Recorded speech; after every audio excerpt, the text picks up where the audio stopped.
Itu ya. Nah, ayah dan bunda lebih tahu dari saya berapa banyak, ini bisa kita baca di mana-mana, berapa banyak ternyata Allah memberikan, ini hanya perkiraan para ahli saja, pendengaran anak-anak kita itu mampu menyimpan di umur 0 sampai 7 tahun ada sekitar lebih dari 10.000, 6.000, 7.000, 10.000 kata-kata ya per hari. Gitu ya. Dan berapa lama dia simpan ini? Dia simpan 10 tahun ya. Jadi kalau saya merefleksikan ke diri saya bahwa kenapa tadi saya bilang nggak boleh main-main dengan di umur 07 tahun.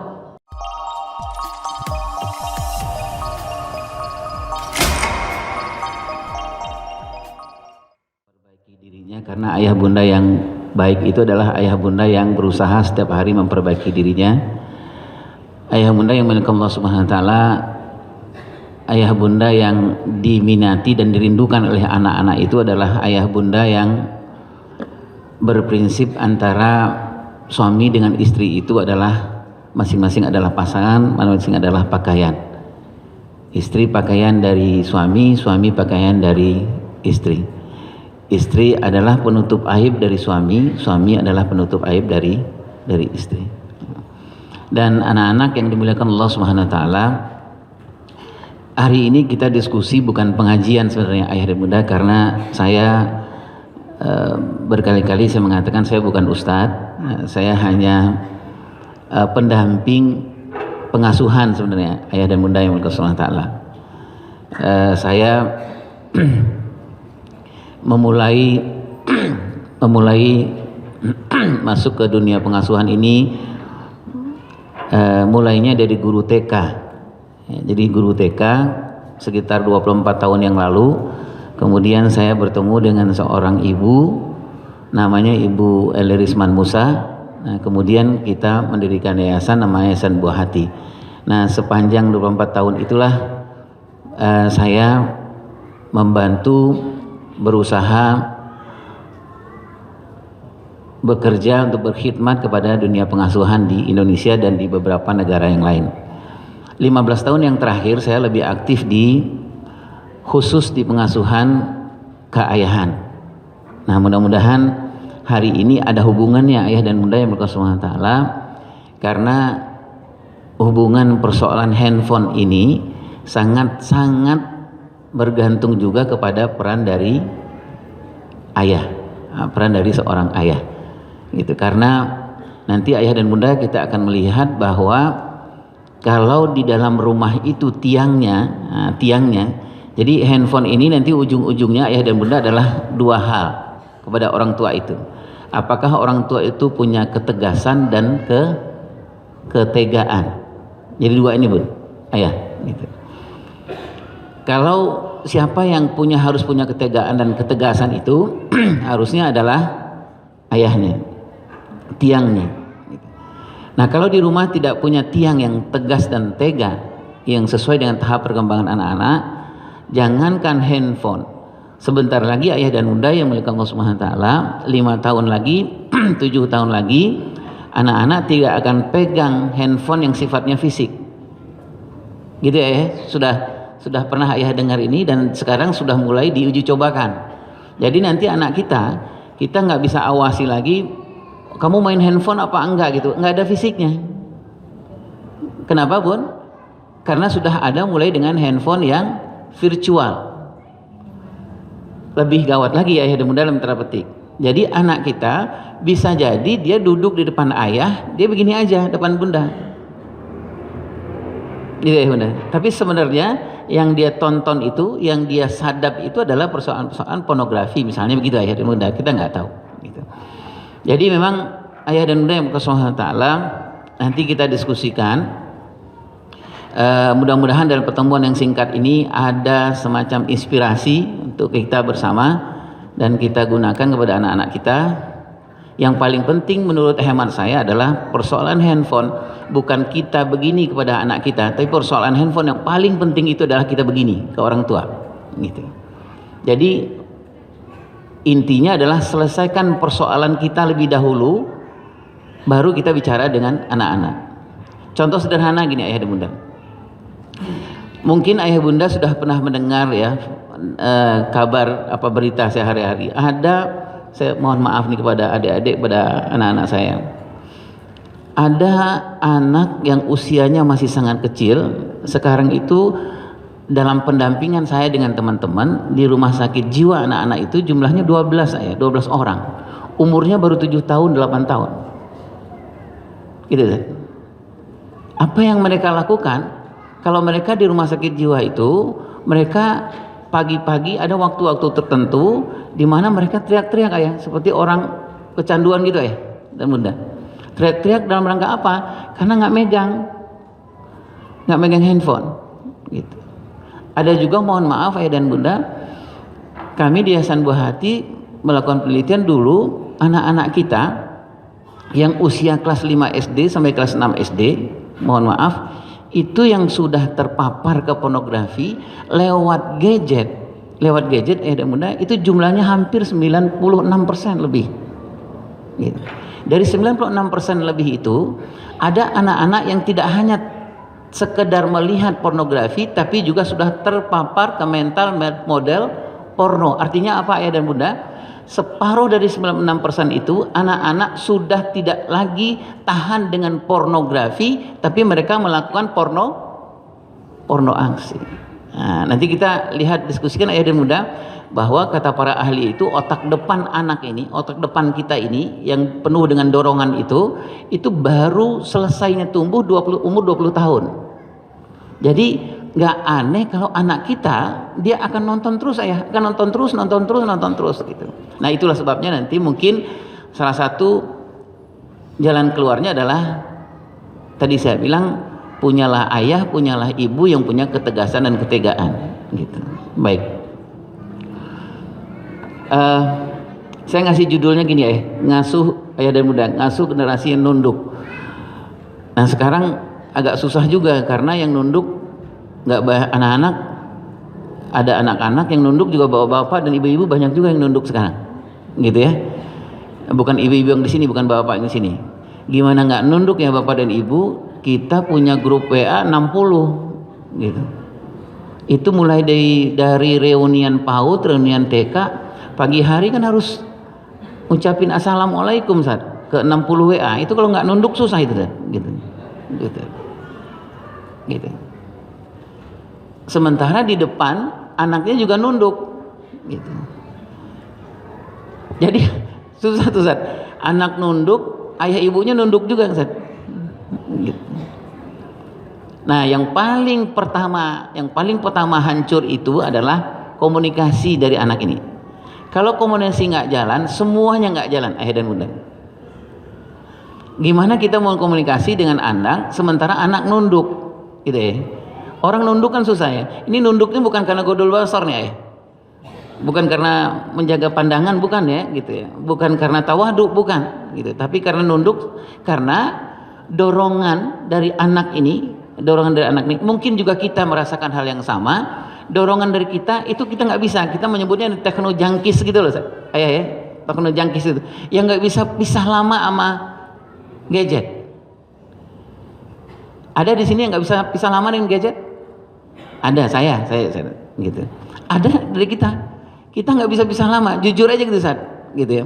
Rasanya kalau gadget hilang, handphone hilang, itu rasanya meriang ayah bunda gitu. Kalau anak hilang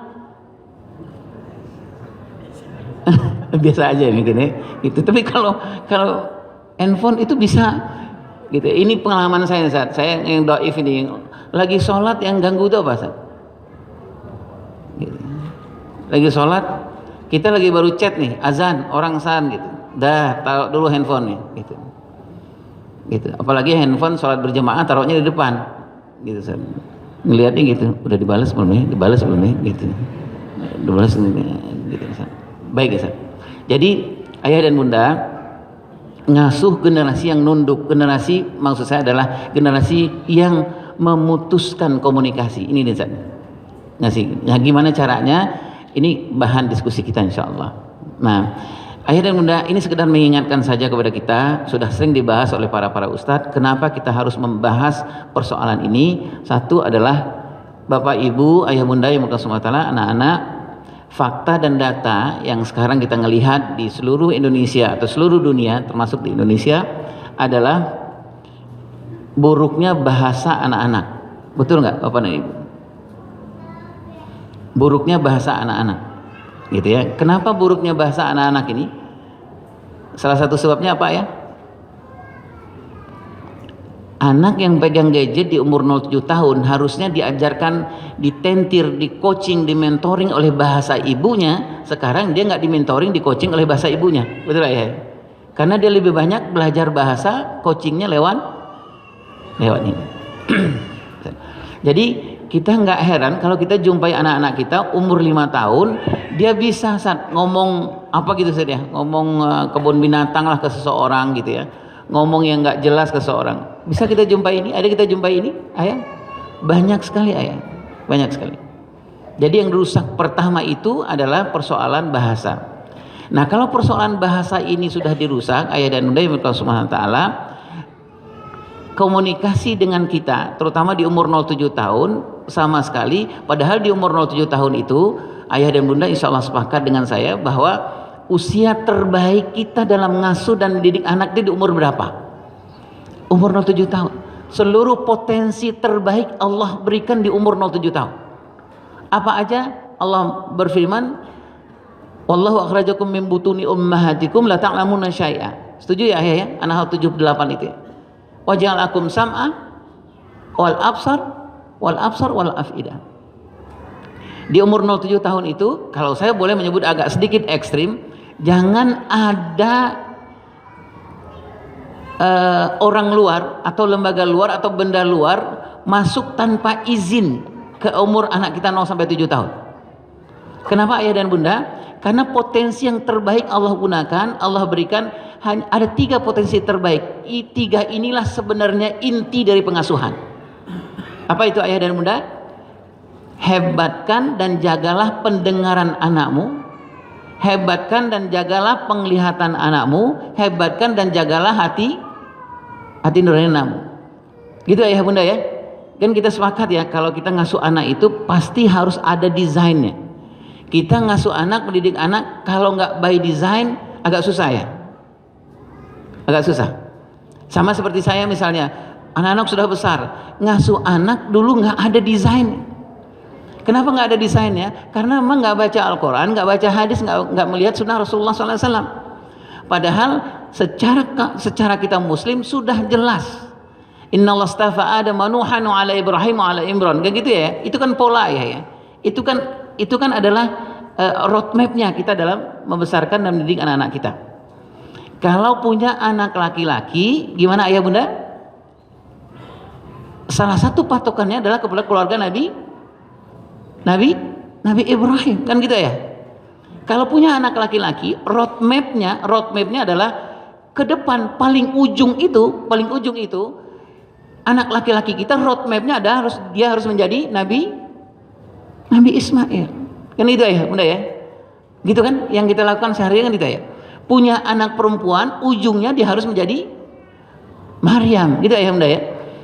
Sepanjang nanti dia akan menjadi Ismail, kita masukkan ke PAUD, ke TK, pola asuh kita masuk ke SD, masuk ke pesantren, masuk ke boarding, masuk ke SMA, masuk ke mana saja untuk jalan dia, wasilah dia menjadi Ismail. Apa yang harus kita pertahankan ayah? Masuk anak kita ke PAUD, yang kita bilang ke PAUD apa? Apa kita tanya fasilitasnya? Boleh kita tanya fasilitasnya? Boleh. Tetapi dalam terbitul awalan yang paling penting ayah dan bunda adalah mau masukkan anak ke PAUD, ke TK, ke SD, ke SMP dan lain-lain, jangan tanya fasilitasnya lebih dahulu. Tapi apa yang kita bicarakan dengan pihak sekolah, pihak pesantren? Wahai pihak sekolah, aku bawa anakku laki-laki, aku masukkan ke TK-mu, ke PAUD-mu, mampu nggak kira-kira membantu saya menjadikan anak laki-laki saya ini jadi Ismail kelak kemudian hari? Sepakat ya ayah? Sepakat ya? Ini subhanallah ya, masya Allah gitu ya. Saya kadang-kadang kalau bicara ini saya malu gitu ya. Saya malu dengan apa-apa yang dilakukan dulu ayah ketika anak masih kecil, berumah tangga, tapi nggak jelas pola asuhnya dengan apa gitu ayah. Cara mendidik anak dengan apa? Desainnya seperti apa? Roadmapnya seperti apa? Gitu ya. Jadi misalnya masukin anak ke PAUD, jelas kita misalnya begini, kalau kita ngelihat kepada asolahnya, bukan tanya fasilitas, oh playgroundnya luas apa enggak gitu, boleh ayah, boleh gitu. Tapi mungkin lebih baik lagi kita tanya, karena di umur 07 tahun itu tadi kita menyebutkan Allah berfirman wa ja'alakum sam'a wal absar wal afidah. Jangan main-main dengan pendengaran anakmu, jangan main-main dengan penglihatan anakmu, jangan main-main dengan hati nurani anakmu. Itu ya. Hampir seluruhnya ahli parenting ayah di dunia ini, hampir seluruhnya parenting, mau dia beragama muslim, beragama tidak non muslim. Dulu sekitar 6 tahun kami berkumpul di Denpasar, Bali. Hampir seluruh ahli parenting yang non muslim itu mendeklar, saya pernah sampaikan di sini dulu beberapa bulan yang lalu, mendeklar bahwa kalau punya anak 0 sampai 7 tahun, salah satu, ini mereka non muslim ya, salah satu rujukannya, kurikulumnya kah, pola pengasuhannya di rumah kah, salah satu rujukannya kepada An-Nahl 78 ini ya. Nah, nanti ada hubungannya dengan gadget, gitu ya. Apa ini hubungannya ayah dan bunda yang berkesungguhan ta'ala? Ternyata polanya kita, roadmapnya kita di umur 0 sampai 7 tahun itu, semua apa saja fasilitas, apa saja wasilah, apa saja yang berhubungan dengan anak kita, selalu harus kita melihat bukan kepada kita mampu menyekolahkannya di situ atau tidak, kita punya uang membeli alat permainan, membeli boneka, membeli mobil-mobilan dengan uang yang lebih banyak, bukan itu salah satu patokannya. Tapi adalah kalau kita berbuat sesuatu, menyekolahkan anak atau membeli sesuatu dan masukin ke rumah, patokannya adalah 3 ini. Saya beli boneka ini ganggu pendengaran anak saya enggak? Gitu ya. Saya masukin TV ke dalam rumah ini, walaupun TV-nya berapa puluh inch, ini mengganggu penglihatan anak saya apa enggak? Gitu ya. Karena ayah dan bunda, mudah-mudahan kita sepakat, tidak ada waktu yang terbaik yang Allah berikan, seluruh potensi yang terbaik di waktu yang lain, di tahap perkembangan lain, kecuali di umur 0 sampai 7 tahun ini. Gitu ya. Makanya ayah dan bunda, logikanya kita dalam Tarbiyatul Aulad itu adalah kita habis-habisannya bukannya di umur 18 tahun ke atas gitu ya. Tapi logikanya adalah kita harus habis-habisan di umur 0-15 tahun harus habis-habisan. Kalau punya anak 0 sampai 7 tahun itu lebih habis-habisan. Kenapa ayah dan bunda? Apakah potensi pendengaran anak kita tidak datang lagi di umur 7, 14, 8, 15 tahun? Datang. Tetapi tidak terbaik seperti yang Allah berikan di umur 0 sampai 7 tahun. Gitu ya. Nah, ayah dan bunda lebih tahu dari saya berapa banyak, ini bisa kita baca di mana-mana, berapa banyak ternyata Allah memberikan, ini hanya perkiraan para ahli saja, pendengaran anak-anak kita itu mampu menyimpan di umur 0 sampai 7 tahun ada sekitar lebih dari 10.000, 6.000, 7.000, 10.000 kata-kata ya per hari. Gitu ya. Dan berapa lama dia simpan ini? Dia simpan 10 tahun ya. Jadi kalau saya merefleksikan ke diri saya bahwa kenapa tadi saya bilang nggak boleh main-main dengan di umur 07 tahun.